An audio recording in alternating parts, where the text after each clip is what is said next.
Daytimes with Dom.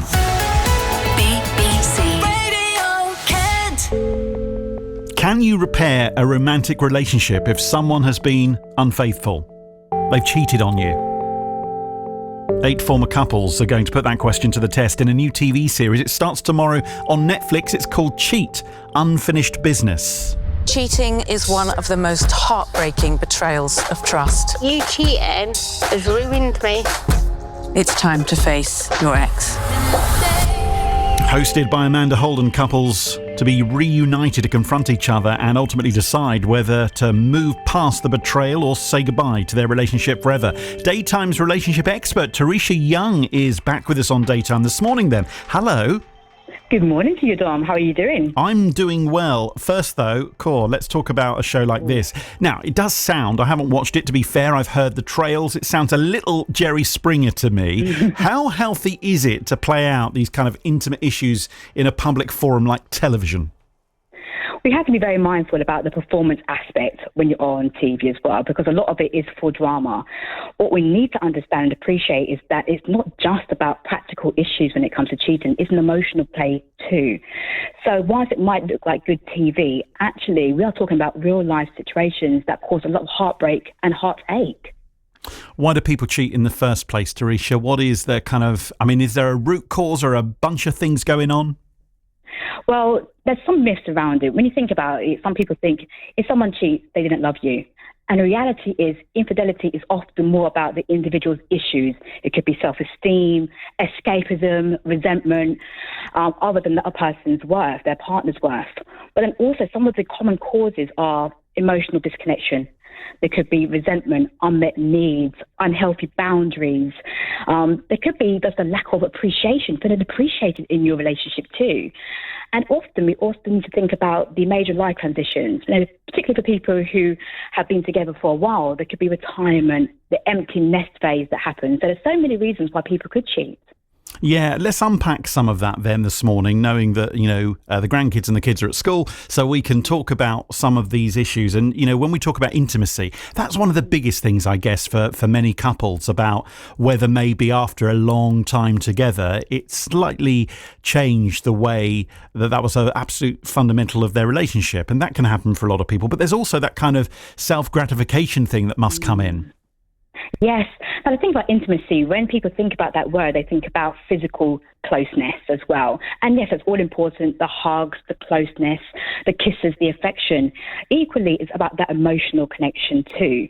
And that emotional connection and gratification as well is all interlinked. Because if you don't feel like your emotional needs are being met by your partner, or even your love language is being met by your partner, then that can cause you to withdraw. It can also cause you to look for those needs to be met outside of the relationship. Can you just talk about love language here? Because I hear this come up from time to time where people talk about, the way you are with your other half. Yes. So love languages is this concept by a gentleman called Gary Chapman. And what he has identified is that often we go out there wanting to provide and appreciate people in the way that we think they want to be cared for and loved and appreciated. But we need to take stock on how it is they want to receive love. And there can be 5 love languages, so to speak. So there can be words of affirmation, physical touch, there's quality time, there's gifts. And there's things that we need to think about when it comes to those love languages as well, in terms of how we are actually receiving it. So, again, you may want to give a gift to your partner, but that might not be their primary love language. It could be words of affirmation. They don't want to hear those words. So there's a quiz that you can do online in order to establish what your love language is, and then communicate that to your partner. But just because, Teresha, someone doesn't, maybe react in the exact way you want them to react in terms of love language, it doesn't necessarily, I'm going to be bold here, doesn't necessarily give you the right to cheat on them, does it? Absolutely not. So this is not about condoning somebody's behavior. This is more about having those conversations to evaluate the quality of the relationship along the way. Because cheating, some people think it just happens overnight. Usually it's a case that this has been a built-up of maybe frustration, resentment, feeling of a lack of feeling of being appreciated. There's been a build-up to it. So if we are having communication, healthy communication with our partner along the way, there's an opportunity to mitigate it happening, as long as we are creating that space where people feel safe to be able to talk about their needs and their boundaries and their wants. Daytime's Teresha Young, our relationship expert, is with me. Can you repair a romantic relationship if someone has cheated on you? Without naming names, what's your experience? I'm very happy to keep you anonymous on this. You can WhatsApp right now, 08000 321 333. Start your message with the word Kent. We'll be right back talking cheating coming up. Do you love true crime, but you need something a bit lighter in your life? I'm Rima Ahmed, and my new podcast, Strange But True Crime, is different. Wild crime stories, more bizarre than brutal, that'll make you ask, wait, they did what? Daring art heists. They have some thrill. Outrageous love scams. Her world really has been turned upside down. Buried treasure. Greed beyond the imagination of most of us. One fascinating story per episode. Listen to Strange But True Crime on BBC Sounds. Dominic King on BBC Radio Kent. So there's a new TV show. It comes out tomorrow. It's on Netflix. It's called Cheat, Unfinished Business, where 8 former couples are going to put that question to the test in a new TV series. I guess the good news is because they're exes, it might be a little easier, maybe a little easier to confront it to Teresha Young, to be able to look back at what happened and how it happened and what they might be feeling. But it's very extreme, all of this, coming face to face with your cheating ex. Absolutely, especially in a public forum like TV. Now, the thing is, although it might feel like you've got some sort of connection with your cheating ex, there's history now behind it. There's wounds.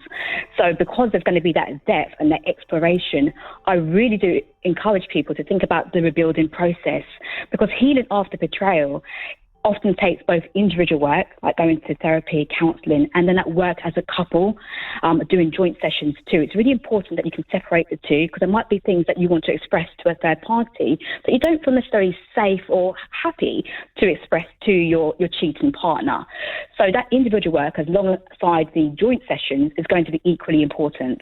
Even though that is happening on a TV screen for us, this is, of course, happening to people right now. There was someone listening to this knows that is exactly happening in their life. People across Kent who have experienced it in the past. There's all sorts of things that people are having to deal with. Maybe your grown-up children are getting married, you're welcoming grandchildren in. You might have to face them again because of what's going on in that situation, so that your other half cheated and you're now back into the family environment. I always think that you might have left. You might have started a new life, but you might have to keep going back into the old life just because of those additional parts of family story. We got some messages, as always. Heather in Dover says, I think once trust has been broken, the relationship is forever changed. It moves from being a spontaneous longing to be bonded with someone to a more transactional stance, each deciding whether the gains are worth remaining for. It shifts the focus from one of giving to something of one of taking for something. It's a downhill run that it's hard to come back from, Dom. The feelings of loss, of losing that feeling of being in a relationship bubble that no one can touch and no longer being the one. The scars run deep. Repairing that is hard because the edges are raw and no longer fit together. It's a patch job at best, and one that is hard to hold. Pick up on that from Heather. You know, what she's talking about there is grief. Grief is a huge and often unspoken part of betrayal, because cheating and infidelity creates a living grief. You're mourning a relationship you thought you had, even if you stay together, and then you may experience shock, denial, anger, bargaining, and even depression. Might not be clinical depression, but that sadness that just creeps in, just like any other major loss. So it's really important to ask yourself, am I staying because of genuine love and a willingness to heal and a shared future? Or is it because of the fear of being alone? Because that can actually drive people to stay in a relationship when they don't actually truly feel it. Then there could be a sense of duty. We have to remember that so many people have committed to marriage vows, and there's religious beliefs and cultural expectations around that. So you've got that extra pressure. So you really need to take stock of the motivation for driving this forward, and for both people to kind of take responsibility for why this might have happened, because it can be very easy, Dom, to look at the other person and blame them. Now, forgiveness isn't about condoning that person's behaviour, but also it's about releasing yourself to say, is there anything possibly that I could have done different in a relationship too? It's not to say that there is, but at least have a little bit of exploration there. A conversation with yourself, actually. Yes. Really interesting. This message has come in, and rightfully we'll keep it anonymous. Teresha, to you. So my marriage ended 15 years ago, writes this person here. I've been single pretty much all of that time. I don't want to get treated that way, and it's made me so wary now, and to be honest, distrusting too. Yeah, it's part of the healing process, and that time frame, they say time is a healer, isn't it? But what we do within that time is really important. So to build that trust is that we have to start trusting ourselves, because sometimes we can blame ourselves and say, what did I miss? Now, how could I have done things differently? And it's actually approach that with some compassion and self-care to find out what would it take for you to really trust somebody again? What do you need to feel? It's all about safety on all levels. And when you can tap into what was missing and what you can regain and get that sense of safety back, then take small steps into actually open yourself up for love and what that can mean to you. I always say there's a lady called Susan Winter, and she says to keep the dream, replace the person. So hold on to that dream, but that person might change within it. Cheat, Unfinished Business drops on Netflix tomorrow. Our relationship expert, Teresha Young, with us today here on Daytime. As always, thank you for the advice, the thoughts, the analysis, and thank you for your messages coming into BBC Radio Kent as well. We really appreciate it. Teresha, have a great rest of your day. You too. Thanks for having me again. Take care.